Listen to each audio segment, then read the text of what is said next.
Arestado ang isang individual sa ikinasang buy-bust operation ng mga operatiba ng Osamis City PNP sa Barangay Bagakay, Osamis City, Misamis Occidental. Nito lamang ika-18 ng Oktubre taong kasalukuyan. Kinilala ni Police Lieutenant Colonel Harvey Villanosa, officer in charge ng Osamis City Police Station, ang suspect na si alias Dam. Lalaki 18 taong gulang at residente ng Barangay Kinuman Sur, Osamis City.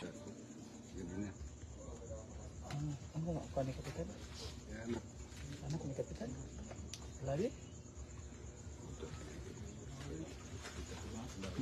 Sa ikinasang drug buy-bust operation ng mga operatiba ng Osamis City Police Station ay nasamsam ang mga pakete ng hinihinalang shabu, isang 500 peso bill na ginamit bilang buy-bust money at iba pang mga drug paraphernalias. Nahaharap ang suspect sa kasong paglabag sa RA 9165 o Comprehensive Dangerous Drugs Act of 2002.